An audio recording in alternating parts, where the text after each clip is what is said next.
Je tenais absolument à écrire ce livre parce qu'en 2013, j'ai rencontré des mamans dont les très jeunes enfants étaient partis en Syrie, entraînés dans les atrocités du terrorisme.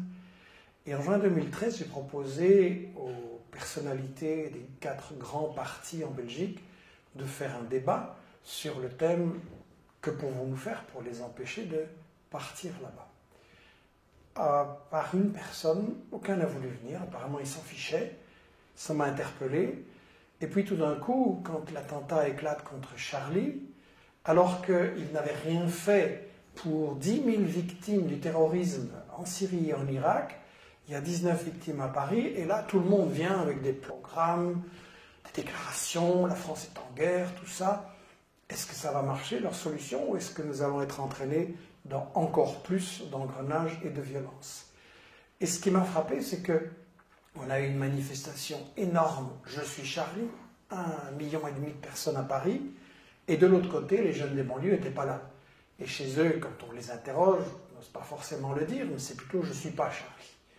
Donc on a un clivage, on a une fracture entre deux France qui ne suivent pas les mêmes médias, ne croient pas les mêmes infos, ne se parlent plus. Et la question que j'ai voulu poser dans ce livre, c'est est-ce qu'on peut surmonter ce clivage? Est-ce qu'on peut arriver à établir un dialogue entre les Charlie et les pas Charlie? Et pour ça, il m'a semblé que la question clé, c'était de clarifier justement, sur base de faits évidemment, sur base de déclarations des propres dirigeants et services des États-Unis, quels sont les véritables liens entre les États-Unis et le terrorisme? Est-ce que vraiment ils les ont toujours combattus? En commençant cette enquête, j'ai été frappé par une déclaration de Laurent Fabius, le ministre français des Affaires étrangères. Il déclare à Marrakech en décembre 2012, je cite, « Le front al-Nosra fait du bon boulot contre Assad en Syrie et donc c'est très difficile de les désavouer. Le front al-Nosra, c'est la branche syrienne d'Al-Qaïda. Donc des terroristes d'Al-Qaïda sont soutenus par Fabius en Syrie. » Alors ça m'a rappelé une déclaration de James Baker, qui était le ministre des Affaires étrangères des États-Unis de George Bush, le père.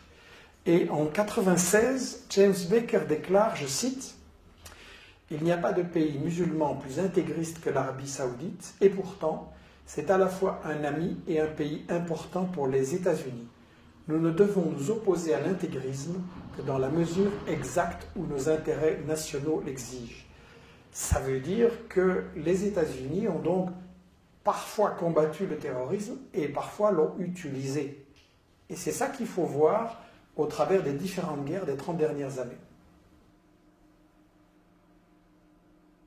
Les relations entre États-Unis et terrorisme, ça commence, disons, en 1978. En Afghanistan, une révolution vient d'installer un gouvernement d'inspiration socialiste, le gouvernement Taraki, et c'est la meilleure période de l'histoire de l'Afghanistan. On construit des routes, on ouvre des écoles, des hôpitaux, il y a l'émancipation des femmes, les mariages d'enfants sont interdits. C'est vraiment la meilleure période pour l'Afghanistan. Ça, c'est intolérable pour les États-Unis qui veulent absolument contrôler cette zone stratégique au centre de l'Asie, d'autant plus que le gouvernement afghan, nouveau, est assez favorable à l'Union soviétique. Donc il faut absolument le renverser. Le problème pour les États-Unis, c'est qu'ils sortent de la guerre du Vietnam, qu'ils ont perdu lamentablement. L'occupation au sol, ça n'est donc plus possible, il serait trop impopulaire. Et donc ils vont recourir à un autre stratagème, une guerre indirecte. Avec l'Arabie saoudite, ils vont recruter, financer, armer dans une opération secrète, la CIA, l'opération Ben Laden. Ils vont recruter 35 000 moudjahidines venus individuellement de 40 pays et ils vont former une armée de guérillas terroristes pour renverser ce gouvernement. S'il va y avoir des atrocités, ça va durer des années, ça ne va pas du tout être présenté comme ça dans les médias occidentaux, mais ça va être reconnu ouvertement par Brzezinski, qui était alors le responsable de la politique internationale du président Carter, et qui va reconnaître dans une interview au Nouvel Observateur en 1998 que oui, l'opération Ben Laden, c'est les États-Unis, que la mise en route, la mise en selle du terrorisme de Ben Laden, c'est les États-Unis, et que le problème des islamistes, ils s'en fichent complètement. La méthode qui a tellement bien marché en Afghanistan, les États-Unis vont la réutiliser contre la Yougoslavie, d'abord en Bosnie, 91-95, puis contre le Kosovo, 98-99, et ça va être dévoilé par Sibel Edmonds, qui après le 11 septembre a été engagée comme traductrice par le FBI, et qui va constater que, en fait, la CIA, le Pentagone, les affaires étrangères ont collaboré contre la Yougoslavie avec des terroristes d'Al-Qaïda de très haut niveau, et qui va le déclarer dans son témoignage, dans son livre Classified Woman. En 1998, le frère d'Al-Zawahiri, Mohamed, dirigeait une unité d'élite de l'armée de libération du Kosovo. Et donc, au Kosovo, ça va donner lieu à un revirement diplomatique extrêmement rapide des États-Unis, dont le représentant officiel déclare en 98 « Je sais ce qu'est un terroriste lorsque j'en vois un, et je vous dis que ces gens de l'UCK sont des terroristes. » Et 4 mois plus tard à peine, les affaires étrangères déclarent officiellement exactement le contraire. L'opinion des États-Unis n'est pas que l'UCK est terroriste. Je me suis rendu en Irak en 2002, peu avant que n'éclate la guerre de Bush, et en parlant aux Irakiens, aussi bien les pro-Saddam que les anti-Saddam, il était très clair que les États-Unis allaient affronter une résistance terrible parce qu'aucun Irakien ne voulait d'eux comme force d'occupation.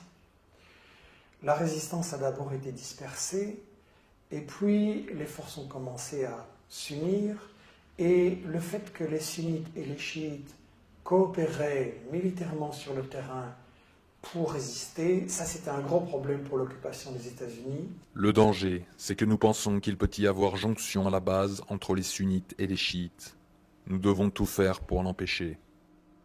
Alors pour s'en sortir, ils ont recouru à ce qu'on appelle l'option Salvador, c'est-à-dire une recette qui avait bien marché dans ce pays, la formation d'escadrons de la mort qui appliquent des recettes terroristes très violentes contre la population civile, pour créer un climat de terreur, et dans le cas de l'Irak, pour créer en fait une guerre de religion entre les sunnites et les chiites.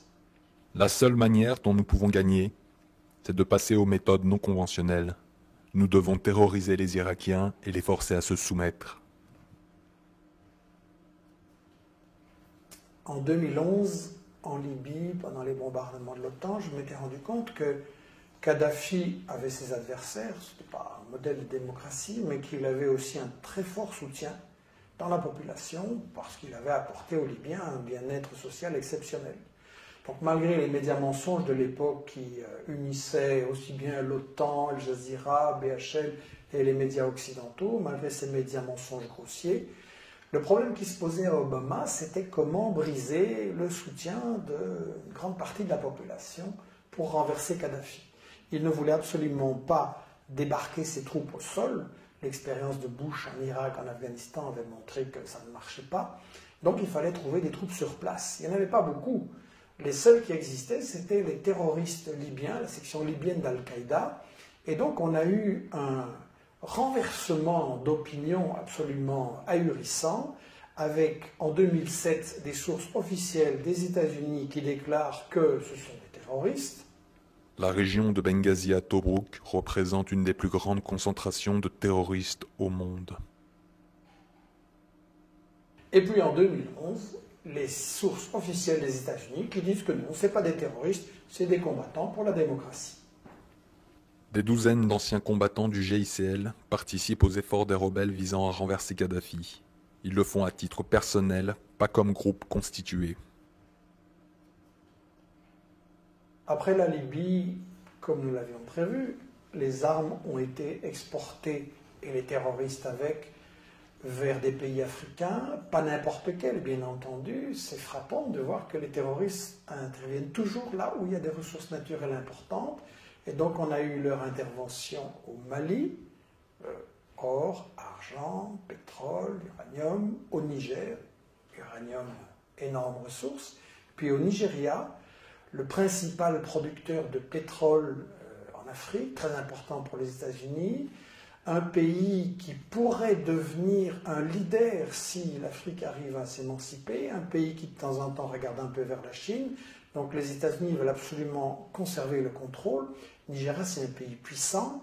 Et donc là, va s'appliquer la méthode de Brzezinski en Afrique de faire éclater les États trop importants en une série de micro-nationalités. Et donc là, le fait de dresser les chrétiens et les musulmans les uns contre les autres et de rendre le pays ingérable, c'est exactement la stratégie qui correspond aux intérêts des États-Unis. Alors c'est intéressant de savoir que Boko Haram a été financé par des fondations de Grande-Bretagne et d'Arabie Saoudite. On retrouve l'Arabie Saoudite constamment derrière le financement des terroristes qui servent les intérêts des États-Unis. La guerre contre la Syrie n'a pas commencé en 2011, mais au moins en 2009. L'ex-ministre français des Affaires étrangères, Roland Dumas, a confié qu'il avait reçu des propositions des Britanniques disant on va attaquer la Syrie en 2009, donc. Il avait refusé. Et en fait, ça commence plus tôt. Dès 2007, ça se prépare au Liban, où Bandar Sultan, un grand ami de Bush, au point qu'il va être surnommé Bandar Bush, va financer des milices terroristes extrémistes au Liban d'abord et puis en Syrie. Et ça, c'est une opération où l'Arabie Saoudite sert d'intermédiaire pour une filière terroriste organisée par les États-Unis.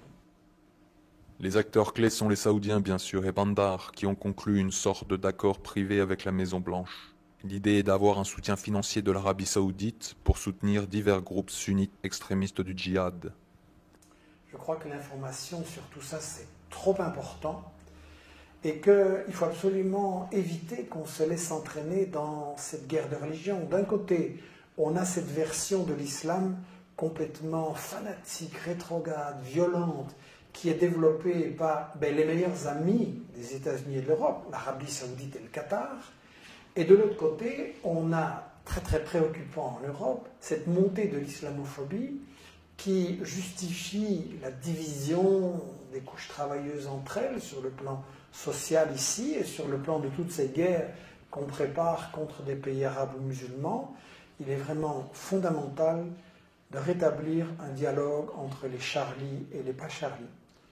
La véritable liberté d'expression, je pense, c'est de pouvoir parler ensemble et débattre sans tabou sur les intérêts cachés et les stratégies cachées de ceux qui prétendent dominer le monde.